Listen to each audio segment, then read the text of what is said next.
Okay, we have the original tape pattern on the left, and then on the right, the tape pattern that has the seam allowance added to it. Now I have access to a copy machine, and so sometimes when I am pattern drafting, if I can, I like to take my original pattern and photocopy it, and even photocopy the pattern with the seam allowances. So I did that with this pattern here on the front and the back. I taped them onto a green sheet of paper, and that was so that I had a slight different color background when I photocopied. That way, my pattern is white. I'm able to see the edges of the pattern and have more accuracy when I go to cut it. So I could cut the photocopy, but since most of you probably don't have access to a photocopier, I'm going to show you that you can also just work with your original pattern.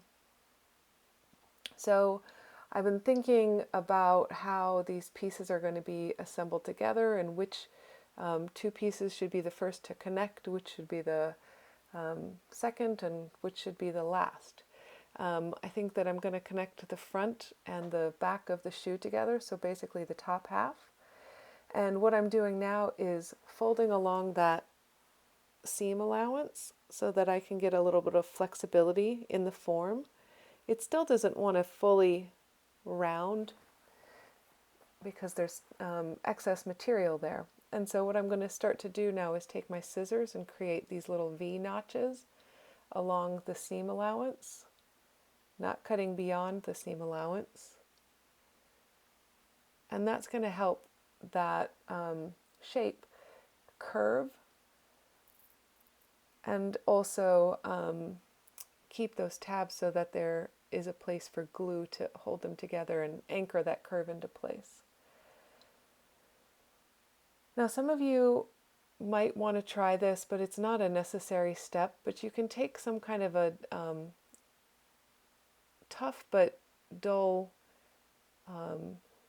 tool, like a bone folder or a popsicle stick or the edge of your scissors, and kind of press into that seam allowance, and that will allow the folding to happen just a little bit easier. This is maybe more important if you're working with a heavier weight paper or a cardstock, but it's definitely not necessary. So if you don't have anything that you can use, you can certainly just fold that seam allowance only using your hands.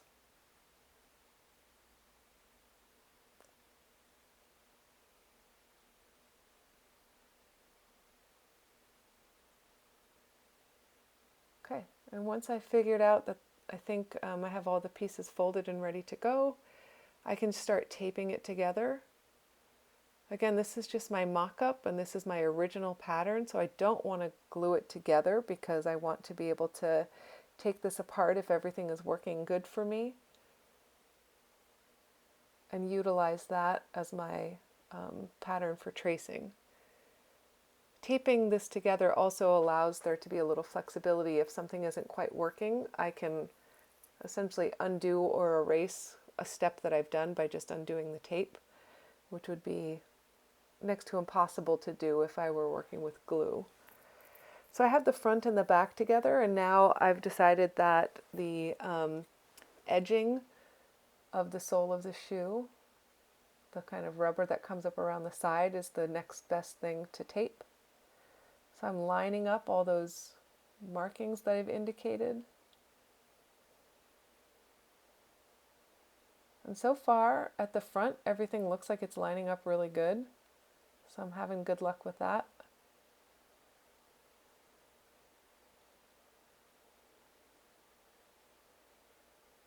I'm going to do the opposite side.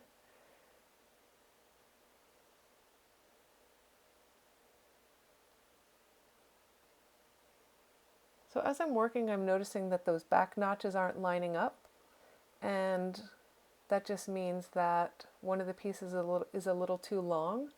So I'm undoing my tape, and what I've realized is where that front and back piece came together, I probably could scoot them a little bit closer to one another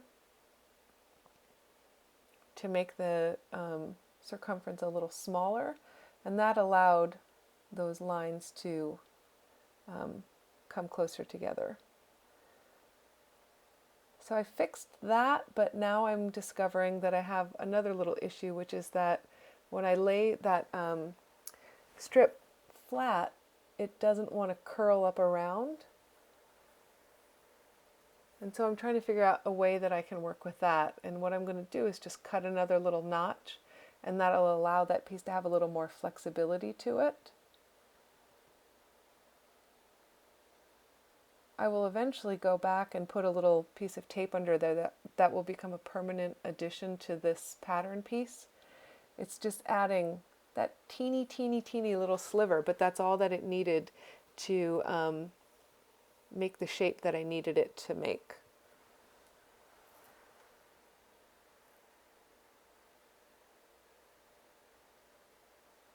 So these are pretty minor adjustments. I'm also making this look pretty quick and pretty easy. This did in real life take about a half hour to do, and I have made this shoe pattern many times, and so I will tell you that the first few versions of this that I made didn't come together quite as easily, and I learned a lot through those processes. And so you just need to remind yourself that this is not an example of how terrible you are at putting something together if you're having a hard time, or if it doesn't look as sort of clean as this. It just is an example that practice and repetition and doing something over and over and over is the thing that makes you better and more efficient at it. So don't get discouraged. Just keep working and problem solving as you go, and it eventually gets better.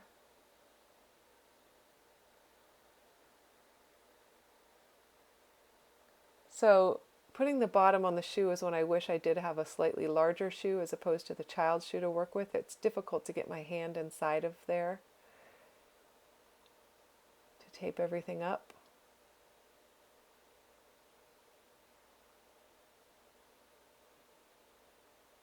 And at this point, I've started to notice that I think I have one more little hiccup in the side seam.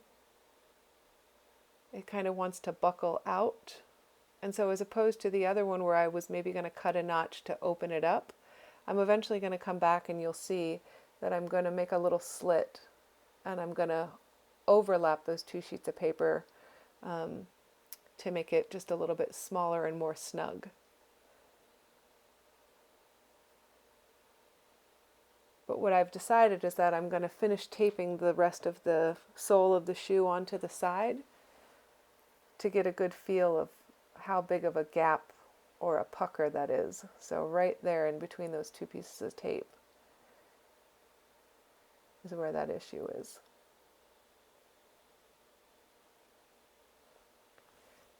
So from that angle you could maybe see sort of where that pucker is. Right there. Wants to kind of balloon out. So I'm just going to take the scissors, create a little snip, and then squeeze those two pieces together. And I'm going to use some manila tape or regular tape this time so that I can remind myself not to peel that off as blue painter's tape. Okay, so I've overlapped there.